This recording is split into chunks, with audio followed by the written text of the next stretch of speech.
নমস্কাৰ মৰমৰ ছাত্ৰ ছাত্ৰীসকল আজি এইটো ভিডিঅ'ত আমি আলোচনা কৰিম ক্লাছ 10ৰ অসমীয়া পাঠ্যপুথিত থকা পাঠ 13 কানাইৰ চাতুৰি আৰু ইয়াৰ ৰচক হ'ল শ্ৰীধৰ কন্দলি। এই পাঠটোৰ অন্তৰ্গত প্ৰশ্নাৱলীত থকা যিমানখিনি প্ৰশ্ন আছে গোটেইখিনি উত্তৰ তোমালোকক লিখি দিয়া হৈছে আৰু ভিডিঅ'টোত আলোচনা কৰা হৈছে, লগতে তোমালোকক বুজাই দিয়া হৈছে। উত্তৰবোৰ অতি চুটি আৰু সহজ ভাষাত লিখি দিয়া হৈছে তোমালোকক। এতিয়া আমি তোমালোকৰ প্ৰশ্নাৱলীত থকা প্ৰশ্নৰ উত্তৰবোৰ আলোচনা কৰিম। তোমালোকে প্ৰশ্নাৱলীৰ প্ৰশ্নৰ উত্তৰবোৰ আলোচনা কৰাৰ আগত তোমালোকে কেইটামান বস্তু পঢ়ি আহিবা। ফাৰ্ষ্ট পঢ়িবা তোমালোকে কবি পৰিচয়, এইটো তোমালোকে পঢ়িবই লাগিব। কবি পৰিচয়খিনি পঢ়িবা। তাৰপিছত তোমালোকে পঢ়িবা 2 নম্বৰত কি পাঠবোধ, 3 নম্বৰত তোমালোকে পঢ়িবা শব্দাৰ্থ আৰু টোকা। এই তিনিটা বস্তু তোমালোকে যদি নপঢ়া, এই প্ৰশ্নাৱলীৰ উত্তৰখিনি যিমানে ভালকৈ নপঢ়া কিয় তথাপিও তোমালোকৰ ফাইনেল এক্সামত বা তোমালোকৰ প্ৰি ফাইনেলত কি হ'ব, তোমালোকৰ কিছুমান প্ৰশ্ন তোমালোকে কৰিব নোৱাৰিবা।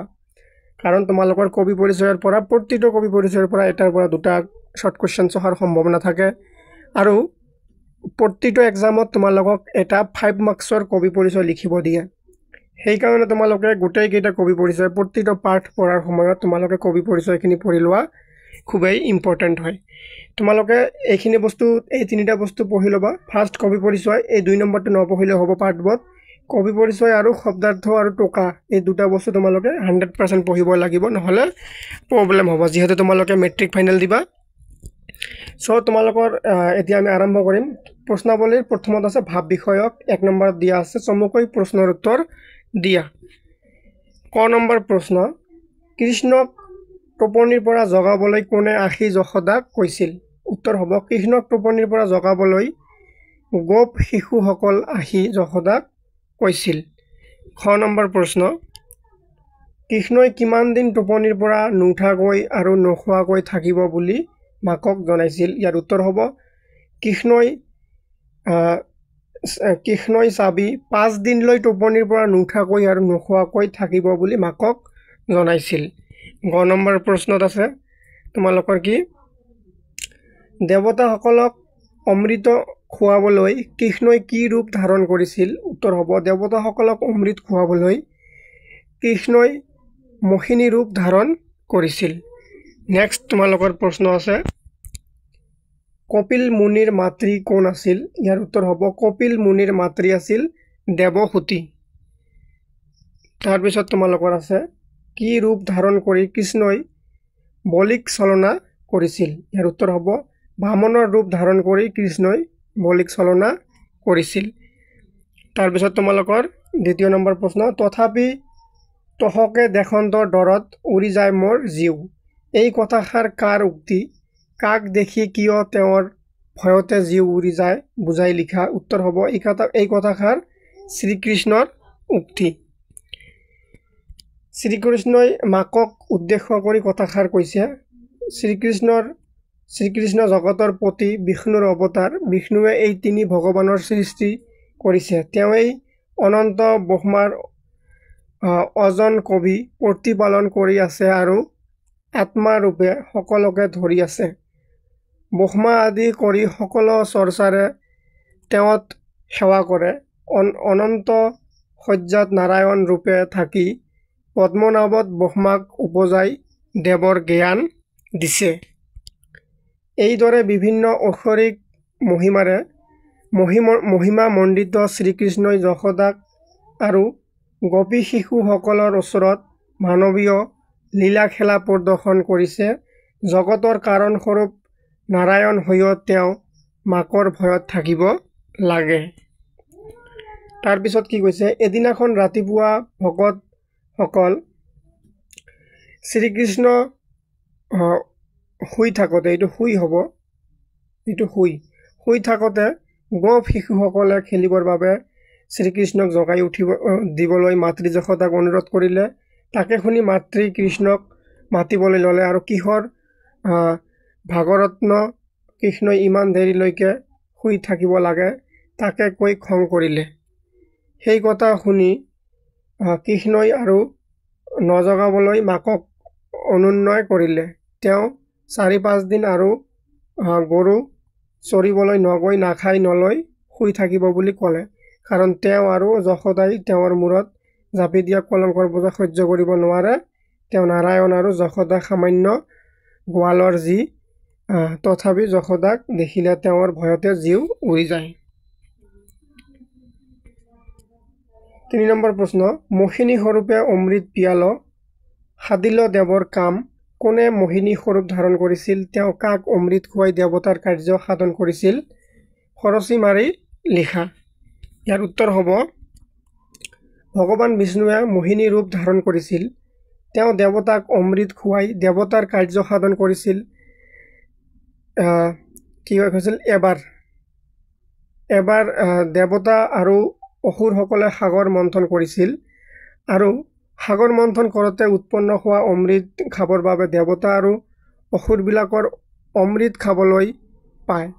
তেনেহ'লে অসুৰবিলাকো দেৱতাসকলৰ দৰে অজৰ মাজত টনা আজৰা লাগিছিল। দেৱতাসকলৰ দৰে যদি অসুৰবিলাকো অমৰ হ'ব আৰু সমগ্ৰ পৃথিৱীখন অধৰ্মীৰে ভৰি পৰিব।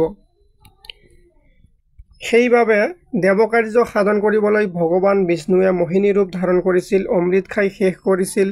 এনেদৰে বিষ্ণুৱে মোহিনীৰ ৰূপ ধাৰণ কৰি অসুৰবিলাক মোহিনীৰ ৰূপত ভোল গৈ থকাৰ সময়তে দেৱতাসকলে দেৱতাৰ কাৰ্য সাধন কৰিছিল। নেক্সট তোমালোকৰ কি আছে? মাকৰ কি গুণৰ কথা ক'বলৈ শিশু কৃষ্ণৰ লাজ লাগে বুলি কৈছিল? কথাখিনি তোমাৰ নিজৰ কথাৰে বহলাই লিখা। ইয়াৰ উত্তৰ হ'ব কৃষ্ণ জগতপতি বিষ্ণুৰ পূৰ্ণ অৱতাৰ। এওঁ যশোদাৰ একান্ত ভক্তিত্ব সন্তুষ্ট হৈ পুত্ৰৰূপে জন্ম লাভ কৰিছে। কৃষ্ণই চাতুৰি কৰি নিজৰ পৰম ব্ৰহ্মৰ ৰূপ ঢাকি ৰাখি যশোদাৰ ওচৰত নিজৰ মানৱীয় ৰূপ প্ৰদৰ্শন কৰিছে। বাঁহৰ বাঁহী বজাই তেওঁৰ ওঠ দুটা ফাটি তেজ বৈ গৈছে যদিও ৰাজ প্ৰত্যক্ষৰী যশোদাই সোণৰ বাঁহী ঘূৰাই নিদিয়ে। মাটিত পুথি থওঁতে তেওঁৰ ধনত জুই লাগিব। গৰু ৰাখি থাকোঁতে সি খাদ্য মাকে দি পঠায়, সেই খাদ্যও তেওঁৰ আধা পেটিহে হয়। তাৰপিছত তেওঁ অতি সাধাৰণ পোছাক পৰিধান কৰিব লাগে। চুলিত তেল দিবলৈ নোপোৱাৰ ফলত টুকুৰ চুলিবোৰ জঠা বান্ধিলে। এনেধৰণৰ অপমানৰ কথা ক'বলৈ গৈ তেওঁৰ চকু পানী ওলাই আহে। তেওঁ বৰ্তমান যি দুখত আছে মাককো তেনে দুখ দিবলৈ বুলি তেওঁ দেৱকী মাতাৰ গৃহলৈ যাবলৈ ওলাইছে। এতিয়া তোমালোকৰ 5 নম্বৰত আছে চমু টোকা লিখা। ক নম্বৰত দিছে বামনৰ চমু টোকা লিখিব লাগে আৰু এনেকৈ তোমালোকৰ টোটাল 5টা দিয়া আছে। এইটো হৈছে তোমালোকৰ প্ৰথম ক নম্বৰ। নম্বৰলৈকে তোমালোকৰ চমু টোকা লিখা আছে। বিষ্ণুৱে পৃথিৱীত পঞ্চমবাৰ অৱতাৰ ধাৰণ কৰোঁতে বামনৰ ৰূপ লৈছিল। এওঁ দৈত্যৰাজ বলিৰ যজ্ঞলৈ আহি 3 পদ ভূমি বিচৰা চলেৰে বলিক চলনা কৰি পাতাললৈ পঠিয়াইছিল, অৰ্থাৎ বলি অতি দানী আছিল। তাৰপিছত আছে দান কৰোঁতে নিজকে অতি দানী বুলি বলিৰ অহংকাৰ হৈছিল। বলিৰ এই অহংকাৰ নাশ কৰিবলৈ বিষ্ণুৰে বামনৰ ৰূপ ধাৰণ কৰি 3 পদ ভূমি বিচাৰিছিল। বলিয়ে 3 পদ ভূমি দান দিয়াত বামনে 1 পদেৰে স্বৰ্গ, 1 পদেৰে মৰ্ত আৰু 1 পদেৰে পাতাল অধিকাৰ কৰি বলিক ক্ষমতাচ্যুত কৰিছিল। দান কৰাৰ বাবে বলিৰ যি অহংকাৰ হৈছিল বামনে তাক বিনাশ কৰিছিল। তাৰপিছত আছে খ নম্বৰত দেৱহূতি। গোটেইকেইটা চমু টোকা ইম্পৰ্টেণ্ট হয়, তোমালোকে ভালকৈ লিখি ল'বা উত্তৰবোৰ। দেৱহূতি শায়ভুম্ব মুনিৰ কন্যা আছিল। তেওঁক কদম মুনিয়ে বিবাহ কৰিছিল। তেওঁলোকৰ পুত্ৰ আছিল কপিল মুনি। এওঁক বিষ্ণুৰ অন্য এক অৱতাৰ বুলিও কোৱা হয়। কপিল মুনিয়ে তত্ত্ব বিচাৰ কৰি মাতৃ দেৱহূতিক উদ্ধাৰ কৰিছিল। এতিয়া আছে গ নম্বৰত কপিল এগৰাকী প্ৰসিদ্ধ মুনি আছিল। এওঁ সংখ্যা দৰ্শনৰ প্ৰৱৰ্তন কৰিছিল। তেওঁৰ পিতৃৰ নাম আছিল কদম মুনি আৰু মাতৃৰ নাম দেৱহূতি। এওঁৰ শাপত সৰগ ৰজাৰ 60,000 পুত্ৰ ভস্মীভূত হৈছিল। এওঁক বিষ্ণুৰ আন এক অৱতাৰ বুলি গণ্য কৰা হয়। এই মুনিগৰাকীয়ে তত্ত্ব বিচাৰ কৰি মাতৃ দেৱহূতিক উদ্ধাৰ কৰিছিল। ঘ নম্বৰত দিয়া আছে তোমালোকৰ শ্ৰীধৰ কন্দলী। ইম্পৰ্টেণ্ট হয় শ্ৰীধৰ কন্দলী শংকৰাত্তৰ কালৰ এগৰাকী উল্লেখযোগ্য কবি। এওঁৰ কাব্যত বৈষ্ণৱ ধৰ্মৰ প্ৰভাৱ সুস্পষ্ট ৰূপত থকা দেখা যায়। কন্দলীয়ে কাণখোৱা আৰু ঘুনুচা কীৰ্তন নামৰ দুখন কাব্য ৰচনা কৰে। কাণখোৱা পৃথিৱীখন নিচুকনি গীতৰ আৰ্হিত ৰচনা কৰা। ইয়াত বিষ্ণুৰ লীলা খেলাসমূহক সহজ সৰলভাৱে প্ৰাঞ্জল ভাষাত বৰ্ণনা কৰা হৈছে। দুয়োখন পুথিৰ ভিতৰতে কাণখোৱা পুথিখন কি আছিল? অতি জনপ্ৰিয়। এইটো অতি হ'ব, অতি জনপ্ৰিয়। ঠিক আছে, এতিয়া তোমালোকৰ শেষৰটো চমু টকা আছে কি? দৈৱকী। দৈৱকী উগ্ৰসেনাৰ কন্যা আৰু কংসৰ ভগ্নী আছিল। বসুদেৱৰ সৈতে দৈৱকীয়ে বিবাহ পাশত আবদ্ধ হৈছিল আৰু শ্ৰীকৃষ্ণ তেওঁলোকৰ অষ্টম সন্তান আছিল। দৈৱকীৰ অষ্টম সন্তানৰ হাতত কংসক মৃত্যু নিশ্চিত বুলি জানিব পাৰি কংসই দৈৱকীক আৰু বসুদেৱক কাৰাগাৰত বন্দী কৰি থৈছিল। কংসক বধ কৰি কৃষ্ণই এওঁলোকক কাৰাগাৰৰ পৰা মুক্তি দিছিল। তাৰপিছত তোমালোকৰ আছে 6 নম্বৰ প্ৰশ্ন। পাঠটিৰ কাহিনীভাগ তোমাৰ নিজৰ কথাৰে লিখা। এদিনাখন ভকতবৎসল কি কৰিছিলে? এইটো হৈছে ভকতসকল হ'ব। ঠিক আছে, ভকতসকল ইয়াতে কোৱা আছে ভকতসকল। শ্ৰীকৃষ্ণই শুই থাকোঁতে গভীৰ শিশুসকলে খেলিবৰ বাবে কৃষ্ণক জগাই দিবলৈ মাক যশোদাকে অনুৰোধ কৰে। মাকে কৃষ্ণক শুই উঠিবলৈ কৈ কিহৰ ভাগৰত্ন ইমান দেৰিলৈকে শুই থাকিব লাগে বুলি কৃষ্ণক খং কৰে। তাকে শুনি কৃষ্ণই তেওঁক আৰু নজগাবলৈ মাকক অনুনয় কৰে। তেওঁ আৰু গৰু চাৰিবলৈ নধৈ 4-5 দিনলৈ একো নাখাই নলয় কেৱল শুয়ে থাকিব। তেওঁৰ মূৰত জাপি দিয়া কলংকৰ কথা তেওঁ আৰু সহ্য কৰিব নোৱাৰে। জগতৰ কাৰণ স্বৰূপ নাৰায়ণ হৈও তেওঁ কেৱল মাকৰ ভয়ত থাকিব লাগে। তেওঁৱেই এই অনন্ত ব্ৰহ্মাণ্ড সৃষ্টি কৰিছে আৰু প্ৰতিপালন কৰি আছে। তেওঁ আত্মাৰূপে সকলোকে ধৰি আছে। ব্ৰহ্মা আদি কৰি সকলো চৰাচৰে যাব সেৱা কৰে। তেওঁ যশোদাৰ ঘৰত কৰকৰা ভাত খাই গৰু চৰাই ফুৰে। তেওঁ অনন্ত শয্যাত নাৰায়ণ ৰূপে শয়ন কৰি থাকি পদ্মনাভাত ব্ৰহ্মাক উপজাই বেদৰ জ্ঞান দিছে। যি সময়ত অসুৰৰ ভয়ত দেৱতাসকলে কৃষ্ণক স্মৰণ কৰা মাত্ৰকে তেওঁ অসুৰক বধ কৰি দেৱতাসকলক উদ্ধাৰ কৰিছিল। যিজনৰ চতুৰ্ভুজ ৰূপ দেখি ত্ৰিদশৰ চমক লাগিছিল সেইজনক মাকে কলীয়া বুলি ইতিকিং কৰে। দেৱকাৰ্য সাধন কৰিবলৈ তেৰেই মোহিনী স্বৰূপ ধৰি দেৱতাসকলক অমৃত পান কৰায়। কিন্তু যশোদাৰ ঘৰত তেওঁ দধিচৰ নাম পায়। কপিল ৰূপ ধৰি তেওঁ তত্ত্ব বিচাৰ কৰে। বামনৰ ৰূপ ধৰি বলিৰ অহংকাৰ নাশ কৰে। সেই ৰূপত তেওঁ নখেৰে গংগাক বৰ্তলৈ বোৱাই আনে। গংগাক বাটত পাই শিৱই জটাত ধাৰণ কৰে। ইমানবোৰ মহিমা থকা কৃষ্ণক পুত্ৰ হিচাপে লাভ কৰাৰ পিছতো যশোদাই তেওঁক ইতিকিং কৰে। কৃষ্ণ পুত্ৰ হিচাপে জন্ম লাভ কৰি যশোদাৰ কাঠবাজি বুলি থকা বদনাম নোহোৱা কৰে। তথাপি তেওঁৰ প্ৰতি মাকৰ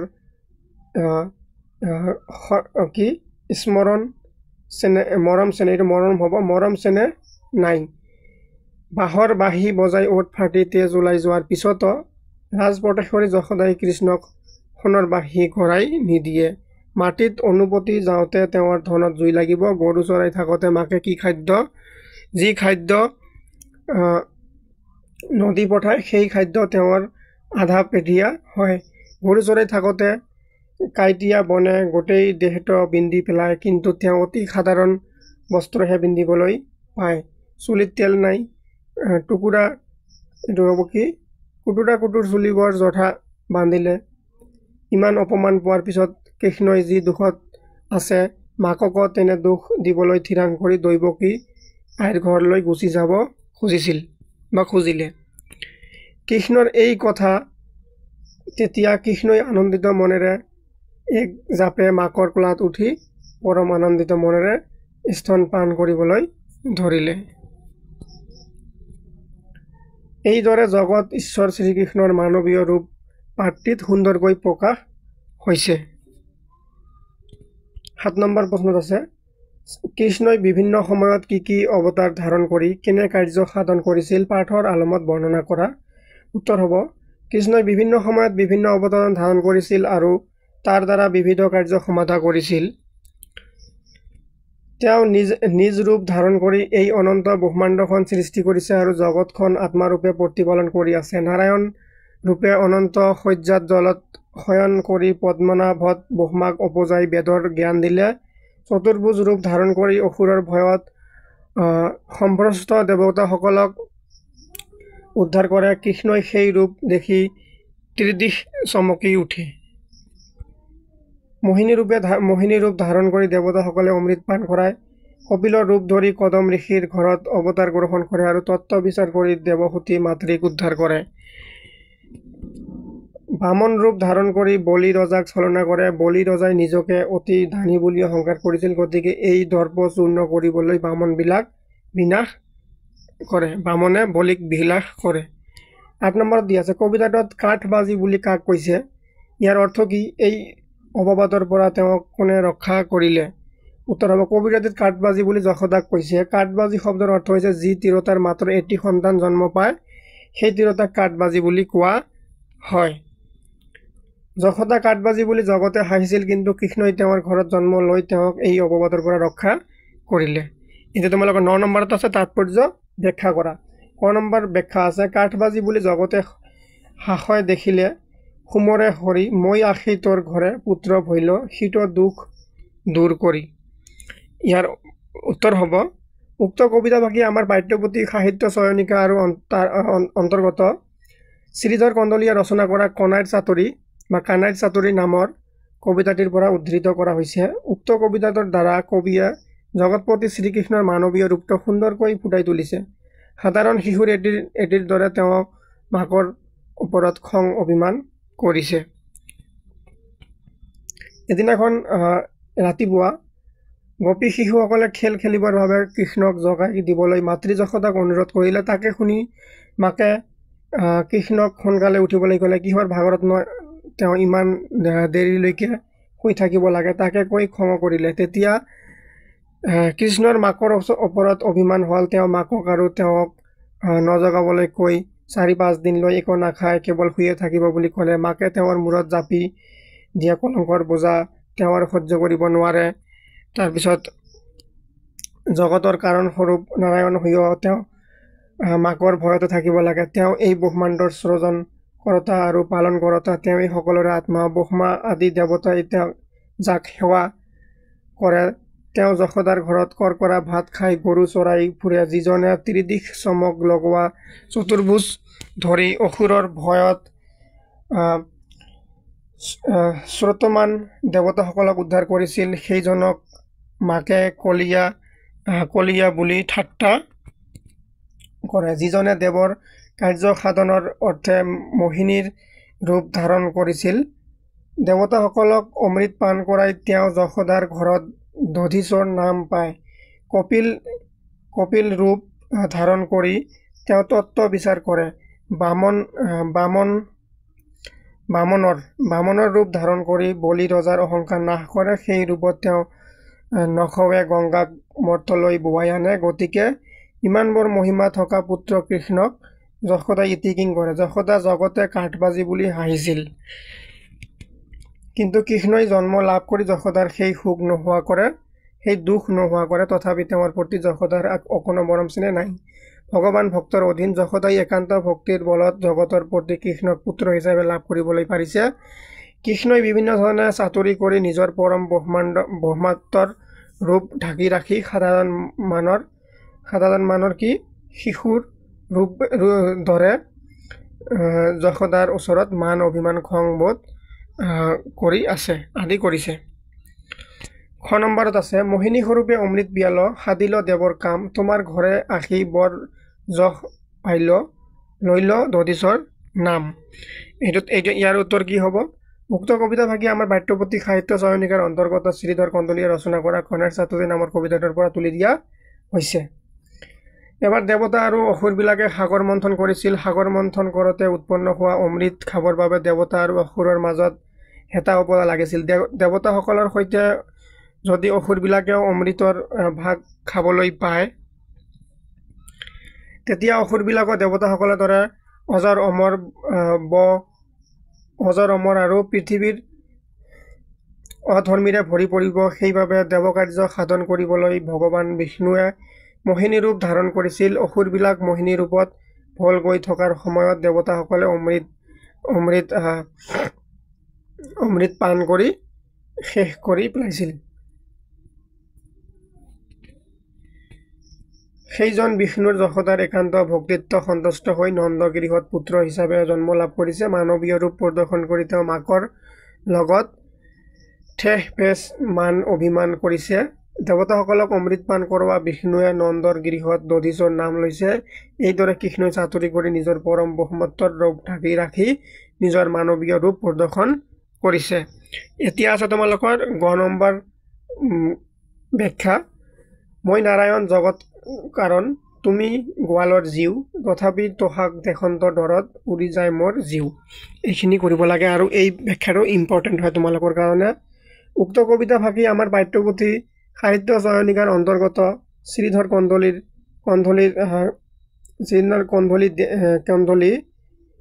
কন্দলী বিৰচিত কানাইৰ চাতৰি কবিতাটোৰ পৰা উদ্ধৃত কৰা হৈছে। উক্ত কবিতা ভাষীৰ দ্বাৰা ইয়াকে বুজাব খোজা হৈছে যে কৃষ্ণই জগতৰ কাৰণ স্বৰূপ নাৰায়ণ হৈও মাকৰ ভয়তে থাকিব লাগে। তেওঁৱেই এই অনন্ত ব্ৰহ্মাণ্ড সৃজন কৰি প্ৰতিপালন কৰি আছে আৰু সকলোকে আত্মাৰূপে ধৰি আছে। ব্ৰহ্মা আদি কৰি সকলো চৰাচৰে তেওঁক সেৱা হ'ব। অনন্ত শয্যাত নাৰায়ণ ৰূপে থাকি পদ্মনাভত ব্ৰহ্মাক উপজাই তেওঁ বেদৰ জ্ঞান দিছে। যি সময়ত অসুৰৰ ভয়ত দেৱতাসকলে কৃষ্ণক স্মৰণ কৰা মাত্ৰকে তেওঁ অসুৰক বধ কৰি দেৱতাসকলক উদ্ধাৰ কৰিছিল। যাৰ চতুৰ্ভুজ ৰূপ দেখি ত্ৰিদিশ চমক লাগি পৰিছিল। সেইজন জগতপতিয়ে মাকৰ ভয়ত থাকিব লাগে। তেওঁ জগতৰ পতি আৰু মাক যশোদাক সামান্য গোৱালৰ জীয়কে, কিন্তু তেওঁক দেখা মাত্ৰকে কৃষ্ণৰ ভয়তে জীৱ উৰি যায়। এইটো উৰি যোৱাৰ উপক্ৰম হয়। ভগৱান ভক্তিৰ অধীন তেৰেই পৰাত্মা জীৱৰ হৃদয়ত আত্মাৰূপে বিৰাজমান হয়। একান্ত নামেৰে ভক্তি কৰিলে জীৱই তেওঁক পাবলৈ সমৰ্থ হয়। উক্ত কবিতাংশৰ দ্বাৰাই ইয়াকে বুজাব খোজা হৈছে যে শ্ৰীকৃষ্ণ হৈছে পৰম ব্ৰহ্ম, এই জগতৰ সৃজন পালন আৰু বিনাশ কৰোতা। তেওঁক যশোদাই একমাত্ৰ ভক্তিৰ বলেৰেহে পুত্ৰৰূপে পাবলৈ সমৰ্থ হৈছে। কৃষ্ণই চাতুৰি কৰি নিজৰ পৰম ব্ৰহ্মৰ ৰূপ ঢাকি ৰাখি যশোদাৰ আগত মানৱীয় ৰূপ প্ৰদৰ্শন কৰিছে। সেয়েহে কৃষ্ণ স্বয়ং জগতৰ কাৰণ স্বৰূপ নাৰায়ণ হ'লেও সামান্য শিশু এটিৰ দৰে মাকৰ ভয়ত কাতৰ হৈ পৰে। এতিয়া তোমালোকৰ আছে ভাষা বিষয়ক 1 নম্বৰত দিয়া আছে তলত দিয়া শব্দবোৰৰ আধুনিক ৰূপ লিখা। মই যে তোমালোকক প্ৰথমতে কৈছোঁ তোমালোকে শব্দাৰ্থৰ টুকা লিখিবা, তাত চাবা এইবোৰ গোটেইকেইটা বস্তু দিয়া আছে। ইয়াৰ উত্তৰবোৰ কি হ'ব? ইয়াৰ উত্তৰ হ'ব আশী হ'লে কি আহি হ'ব, খেৰি হ'লে খেলা হ'ব, পুখাইল মানে পুৱালে। এইবোৰ হৈছে পুৰণি ভাষা আৰু এইবোৰ হৈছে আধুনিক। নুজুৰাই মানে জোৰ নপৰে, বিগুটীয়া মানে ঠাট্টা কৰা, কিশোৰ মানে কিশোৰ। এতিয়া তোমালোকৰ আছে কি 2 নম্বৰ তলত দিয়া শব্দকেইটা লিংগ পৰিৱৰ্তন কৰা। ইয়াৰ উত্তৰ হ'ব সুন্দৰী হ'লে সুন্দৰ হ'ব, মাতৃ হ'লে পিতৃ, মামা হ'লে মামী। 3 নম্বৰত কৈছে তোমালোকৰ বিপৰীত শব্দ লিখা। বিপৰীত শব্দৰ উত্তৰখিনি সুন্দৰকৈ লিখি দিয়া হৈছে। বিপৰীত মানে যাৰ অৰ্থটো ওলোটা হয়। বিশ্বাস অবিশ্বাস দোষ গুণ, আনন্দ নিৰানন্দ, অপমান মান, অমৃত গৰল। এইখিনিতে তোমালোকৰ পাঠটি আলোচনা কৰা হৈ গ'ল। আশা কৰিছোঁ তোমালোকে বুজি পাইছা ক্লাছটো। ভাল লাগিলে লাইক কমেণ্ট কৰি শ্বেয়াৰ কৰি দিব আৰু যদি এতিয়া চেনেলটো ছাবস্ক্ৰাইব কৰা নাই ছাবস্ক্ৰাইব কৰি দিব। ধন্যবাদ।